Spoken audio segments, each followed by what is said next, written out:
ចាសួស្តីកូនកូនស្វាគមន៍មកកាន់ការសិក្សាតាមប្រព័ន្ធអនឡាញនៃសាលាអន្តរជាតិអាមេរិកប្រេកជួបជាមួយនឹងអ្នកគ្រូនៅថ្ងៃពុធ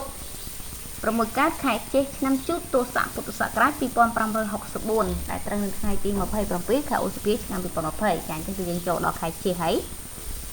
គឺចប់ខែពិសាហើយថ្ងៃនេះយើងសិក្សាអំពីមេរៀនទី3ចាំងគ្រាសនិងសូរគ្រាសគឺមេរៀនថ្មីចាដែលនៅគោលដាក់ភាគ1គឺមានថាវីដេអូទី1ណាចានេះជាមេរៀនគ្រូធ្វើការអានជូនតែម្ដងបាតុភូតគ្រាសគឺជាបាតុភូតអវកាសដែលកើតឡើងនៅពេលអង្គមួយធ្វើដំណើរចូលទៅក្នុងស្រមោលអង្គមួយទៀតនៅពេលបាតុភូតគ្រាសកើតឡើងក្នុងប្រព័ន្ធតារាឧទាហរណ៍ក្នុងប្រព័ន្ធព្រះអាទិត្យវាបង្កើតបានជាលំនាំតម្រៀបរត់ត្រង់ជួរលើបន្ទាត់តែមួយរវាងអង្គ3ឬច្រើនភាគច្រើនគេប្រើបាតុភូតគ្រាសដើម្បីពណ៌នាបាតុភូតសូរគ្រាសដែលកើតឡើងនៅពេលស្រមោលព្រះច័ន្ទឆ្លងកាត់ផ្ទៃផែនដី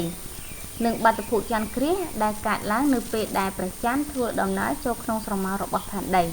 ទោះបីជាយ៉ាងណាក៏ដោយគេក៏ប្រើវាដើម្បីពណ៌នាពីប្រព័ន្ធផ្សេងទៀតក្រៅពីប្រព័ន្ធផែនដីនិងព្រះច័ន្ទដែរចា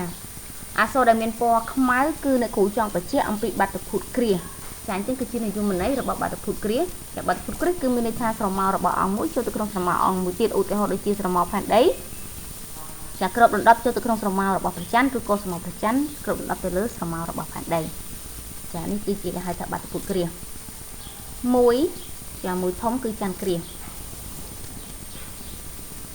ចាច័ន្ទគ្រាសកើតឡើងនៅពេលវគ្គព្រះច័ន្ទសន្ធិដ្ឋនៅក្រោយផែនដីដូច្នេះផែនដីសន្ធិដ្ឋនៅចន្លោះព្រះអាទិត្យនិងព្រះច័ន្ទ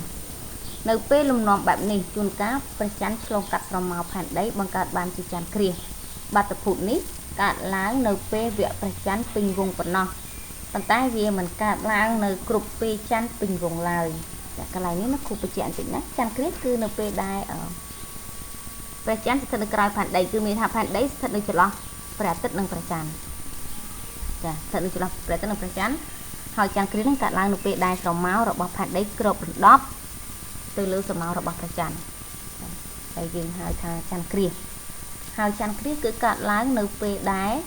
ច័ន្ទពេញវងប៉ុណ្ណោះគឺក្រៅពីច័ន្ទពេញវងគឺអត់កើតឡើងទេប៉ុន្តែមិនមែនគ្រប់ច័ន្ទពេញវងគឺសុទ្ធតែកើតឡើងទេកើតឡើងនៅពេលច័ន្ទពេញវងប៉ុន្តែមិនមែនគ្រប់ច័ន្ទពេញវងគឺត្រូវតែកើតឡើងឧទាហរណ៍ថាក្នុងមួយខែច័ន្ទពេញវងម្ដងអញ្ចឹងមិនមែនមួយខែគឺត្រូវមានច័ន្ទគ្រាសម្ដងទេមិនមែនទេគ្រាន់តែថាច័ន្ទគ្រាសវាកើតឡើងនៅពេលដែលប្រច័ន្ទពេញវងចាចំណុចហ្នឹងអូខេឥឡូវយើងបន្តទៀតមូលហេតុនេះបណ្ដាលមកពីព្រះច័ន្ទធ្វើដំណើរជុំវិញផែនដីច័ន្ទគ្រាសកើតឡើងនៅពេលព្រះអាទិត្យផែនដីនិងព្រះច័ន្ទស្ថិតនៅត្រង់ជួរចាលើប្លង់តែមួយមានន័យថាច័ន្ទគ្រាសក៏ដោយសូរគ្រាសក៏ដោយគឺតតែអង្គទាំង3ហ្នឹងស្ថិតនៅត្រង់ជួរគ្នាមានថាលើបន្ទាត់តែមួយចាដូចជាតម្រង់ជួរអញ្ចឹងណាចាហ្នឹងទើបអាចកើតសូរគ្រាសច័ន្ទគ្រាសបានភាគច្រើននៅពេលច័ន្ទពេញវងព្រះច័ន្ទស្ថិតនៅខាងលើឬខាងក្រោមបន្តិចពីប្លង់បង្កើតដោយព្រះអាទិត្យនិងផែនដីដោយស្រមោលផែនដីចោលក្នុងលំហមិនចោលទៅលើព្រះច័ន្ទទេច័ន្ទគ្រាសពេញកើតឡើងនៅពេលព្រះច័ន្ទឆ្លងកាត់ផ្នែកងងឹតជាងគេបំផុតរបស់ស្រមោលផែនដី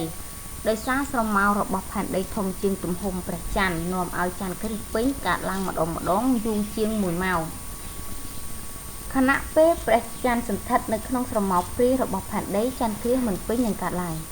កន្លែងនេះគឺអ្នកគ្រូបញ្ជាក់បន្តិចណាអញ្ចឹងច័ន្ទគ្រាសពេញកើតឡើងនៅពេលដែល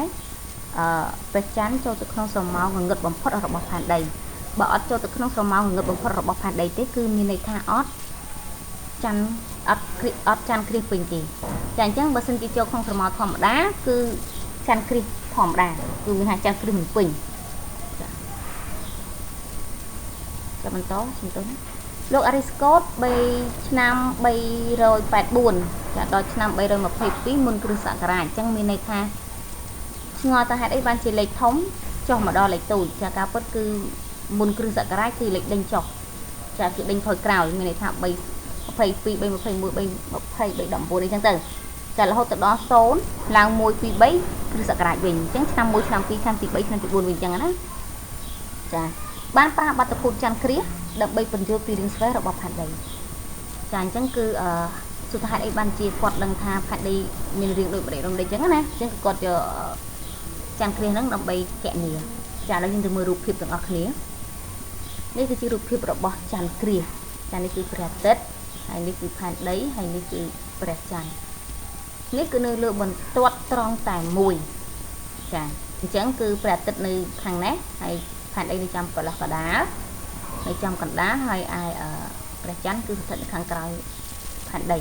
អញ្ចឹងនៅពេលដែលព្រះច័ន្ទចូលទៅក្នុងស្រមោលរបស់ផែនដីដែលងងឹតបំផុតចាងងឹតបំផុតគឺមានថាគេហៅថាច័ន្ទគ្រាសពេញតែបើសិនជានៅធម្មតាគឺច័ន្ទគ្រាសធម្មតាចាគឺមានថាច័ន្ទគ្រាសមិនពេញចានេះគឺរូបភាពនេះគឺច័ន្ទគ្រាសមិនពេញគឺមិនតាន់ងងឹតសូនសងទេចាតតែងងឹតសូនសងទើបបានគេហៅថាច័ន្ទគ្រាសពេញណាចាអញ្ចឹងនេះគឺជារូបភាពដែលយើងតាក់ទងទៅនឹងរូបទាំង3អង្គទាំង3ដែលនៅត្រង់ជួរគ្នាឯនេះគឺជារូបព្រះច័ន្ទទាំង3គឺជាស្រមោលព្រាលហើយនេះគឺជាច័ន្ទគ្រាសមិនពេញចាអញ្ចឹងនេះគឺជារូបភាពរបស់យើងឥឡូវយើងបន្តទៅមុខបន្តិចទៀតណាអញ្ចឹងនៅគ្រូបញ្ជាក់ម្ដងទៀតច័ន្ទគ្រាសពេញកើតឡើងនៅពេលដែលព្រះច័ន្ទនឹងស្ថិតនៅក្នុងភាពងងឹតបំផុតនៃផែនដីណាចាហើយច័ន្ទគ្រាសហ្នឹងគឺកើតឡើងនៅពេលដែលព្រះច័ន្ទហ្នឹងគឺចូលទៅក្នុងស្រមោលរបស់ផែនដីអញ្ចឹងកាលណាដែលចូលទៅក្នុងស្រមោលរបស់ផែនដីដែលងងឹតបំផុតអញ្ចឹងគឺអាចបង្កើតបានច័ន្ទគ្រាសពេញហើយច័ន្ទគ្រាសកើតឡើងតែនៅពេលច័ន្ទពេញវង្សប៉ុណ្ណោះណា